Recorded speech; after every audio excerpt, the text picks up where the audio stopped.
Meu irmão, minha irmã, eu sou o Padre Alexandre, da paróquia de São Roque, no bairro de Olaria, em Nova Friburgo. A Diocese de Nova Friburgo e o Departamento de Comunicação começaram a organizar para esse período da pandemia e do tempo litúrgico da Páscoa uma catequese virtual. Você já deve ter acompanhado.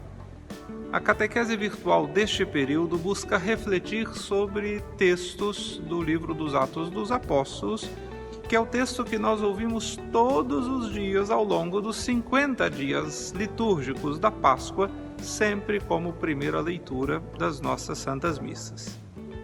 O texto que nós vamos refletir hoje foi o texto que nós ouvimos na segunda-feira, dia 4 de maio, na primeira leitura, que é Atos 11, de 1 a 18.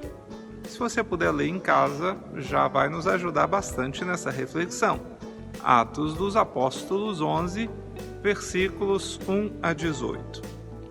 O contexto dessa leitura é a disputa, se você quiser, o ciúme, a implicância, o que você quiser, dos judeus em relação aos pagãos, quando da conversão para o cristianismo. O cristianismo nasce entre os judeus, dentro dos judeus. Jesus era judeu, os apóstolos eram judeus. Então o cristianismo nasce no meio do judaísmo. No entanto, para o cristianismo são também convidados os não-judeus. Cristo veio para todos, não para um grupo. Ele é o Salvador universal do mundo inteiro. No entanto, os judeus imaginavam, sobretudo lá no primeiro século, que um pagão, para se tornar cristão, deveria antes se tornar judeu. Ou seja, deveria ser circuncidado, receber a circuncisão. O texto de hoje, nós vemos a explicação de Pedro se defendendo porque ele recebeu no batismo alguns irmãos pagãos lá da cidade de Jope.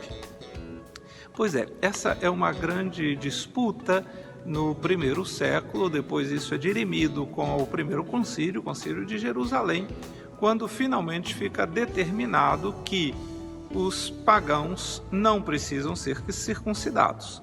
Para ser cristãos, o que eles precisam é do batismo. É o batismo que nos faz membros desta comunidade. Bom, talvez a gente transportando isso para os dias de hoje, nós podemos aprender bastante de Jesus, do testemunho e também deste problema da igreja primitiva.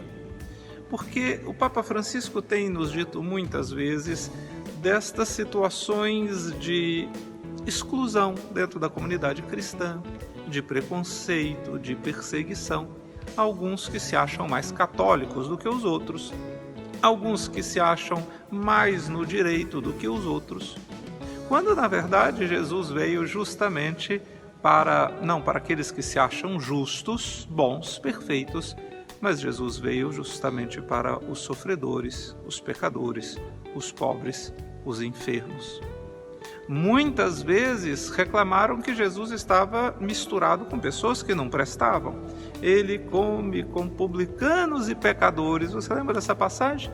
É isso que estão dizendo de Pedro na primeira leitura que nós estamos refletindo hoje. Olha lá, Pedro se envolvendo com gente que não é judeu, que não é da nossa laia, não é gente boa, não é gente que presta, não é para estar envolvido com esse povo. Esse povo não é para estar no nosso meio, para comer da mesa com a gente.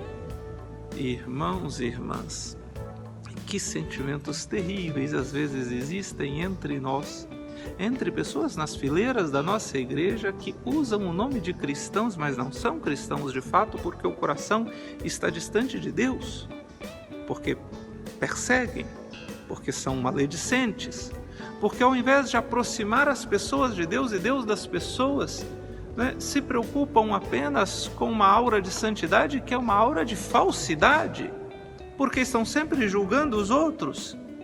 E quem está preocupado com a vida dos outros, afastando as pessoas de Deus, não tem um coração cheio do Espírito Santo de Deus, que é o espírito de amor, de acolhimento. Bom, Eu espero, já está dando 5 minutos, nós temos que encerrar essa partilha. Eu espero que tenha te ajudado. Desde o conhecimento um pouco desse problema da igreja primitiva e como foi dirimida, até que o seu coração possa se encher do Espírito de Deus, que é o Espírito do amor, da acolhida, do entendimento, daquele que estende a mão, constrói pontes e não muros. Deus te abençoe e São Roque interceda por você, pela sua família, que passe logo essa pandemia para que a gente possa voltar à normalidade.